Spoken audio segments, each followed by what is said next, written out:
중심 김경래의 최강시사. 네, 김경래 최강시사 3부 마지막 순서입니다. 최근에 이 사람이 개한테 물리는 사고가 계속 일어나고 있습니다.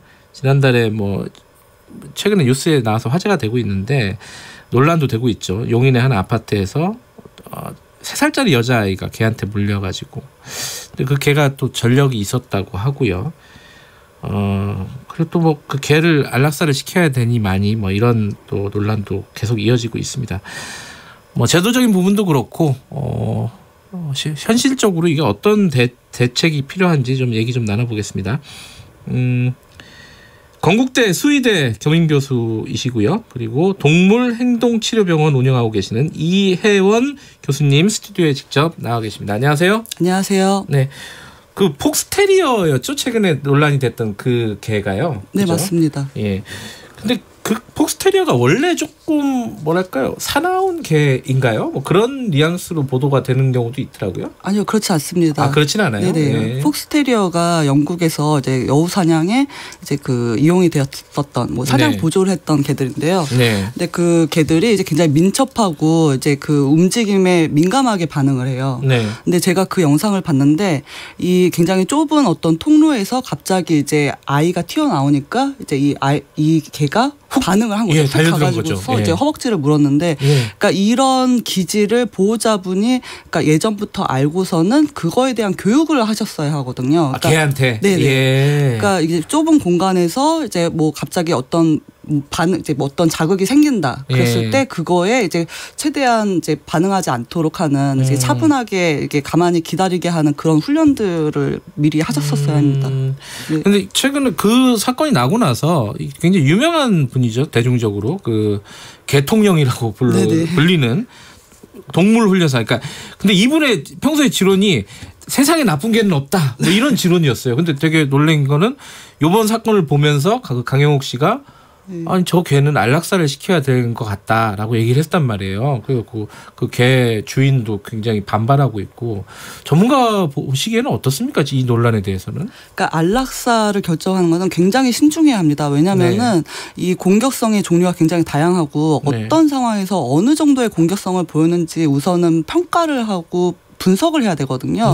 그래서 이제 독일 같은 경우에는 이제 개가 사람을 물었다. 그러면은 이제 한 3시간 정도를 들여가지고 이 개의 그 공격성을 전문가가 평가를 합니다. 그 다음에 이 개는 안락사를 해야 된다, 말아야 된다라고 얘기를 하거든요. 근데 안락사 결정하는 경우는 굉장히 드뭅니다. 네. 그렇군요. 그건 좀 교수님 생각에는 조금 더 신중하게 판단해야 된다라는 부분인데, 아까 말씀하신 부분 좀 이어서 가보면요. 자, 그 개 주인이 그 개가 어떤 공격적인 성향이나 이런 것들 평소 보였을 경우에는 그거를 전문가들의 상담이라든가 교육을 했어야 된다. 네, 맞습니다. 근데 그렇게 생각하는 사람들이 많지 않은 것 같아요. 개는 그냥 집에서 키우는 거지. 개를 데리고 어디 전문가를 찾아가고 이런 거 쉽게 생각 못 할 것 같거든요.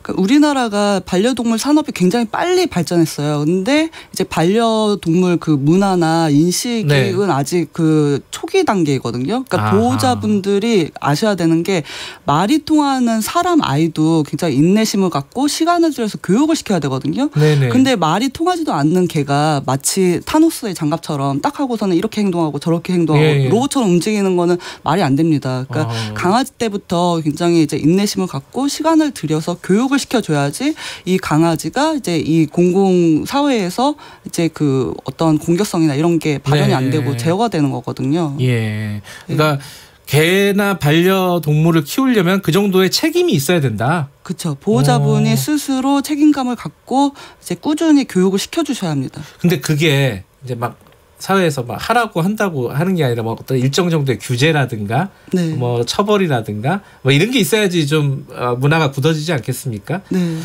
우리 사회는 그런 것들은 좀 마련이 돼 있나요? 제도적으로는? 아직 전혀 그런 의무는 없습니다. 지금 의무적으로 해야 되는 거는 뭐 공공장소에서 목줄 채우기인데요. 여전히 뭐 한강공원이나 뭐 이렇게 어디 야외 나갔었을 때 목줄을 안 하고 개를 데리고 돌아다니시는 분들이 굉장히 자주 보이거든요. 저도 많이 봐요, 요새는요. 네네. 예. 근데 돌발 행동이라는 게 있기 때문에 그러니까 그런 목줄을 채우지 않고 하는 거는 이제 어떤 굉장히 좀 관리해주고 감독을 해줘야 되거든요. 네. 근데 그 사실 약간 쓰레기 버리는 약간 그런 식으로 누가 문제시 하지만 않으면 괜찮다라는 어떤 그런 마인드이신 것 같아요. 근데 이게 그 걔는 뭔가 예측할 수 없는 어떤 그런 뭐 이렇게 반응을 보일 수도 있기 때문에 그러니까 항시 목줄은 채워야 합니다. 그런데 이게 그 목줄 같은 걸 안 채웠을 경우에 뭐 처벌 조항 같은 게 있나요? 예, 과태료 5만 원인데요. 과태료. 네, 근데 이제 이거를 의무적으로 이제 그 과태료 이제 하려면은 이 보호자분의 인적 사항이 필요하잖아요. 근데 자동차 같은 경우에는 뭐 불법 주차를 하면은 자동차의 번호 표가 있으니까 뭐 그 주인의 어떤 허락 없이도 이제 과태료 물 수가 있는데 이제 그 목줄안한 개를 데리고 다니는 보호자분은 이제 그 분한테 직접 여쭤봐야 되는 거죠. 어디 사시냐고 뭐 성함이 어떻게 되시냐. 근데 그걸 안 알려주시니까 이제 과태료 이제 처벌하기가 너무 힘든 거죠. 개한테 물리는 사고가 많이 일어나요? 어떻습니까? 통계적으로 이런 게 잡히는 게 있나요?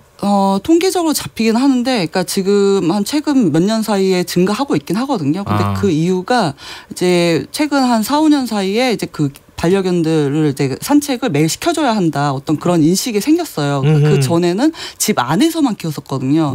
근데 집 안에서 키우다 보면은 이 강아지들이 그러니까 사회성이 떨어지게 돼요. 그래서 이제 밖에서 겪게 되는 다양한 자극들에 이제 그 민감하게 반응하고 뭐 불안해하고 이제 그런 아이들이 이제 나와가지고 이제 사회성이 없으니까 굉장히 예민하게 공격적으로 반응하는 경우가 생기는 거죠.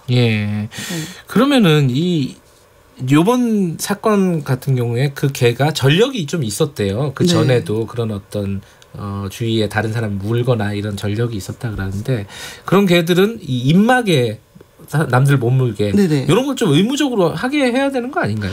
그러니까 보호자분이 스스로 이제 내 개가 공격성이 있으니까 입막을 채우고 나가야겠다라는 어떤 그런 생각을 해주셔야 되는데, 그러니까 많은 보호자분들이 입막에 너무 불편한 거 아니냐, 내 개가 너무 불쌍하다라고 생각을 그렇게 생각할 하세요. 수는 있죠.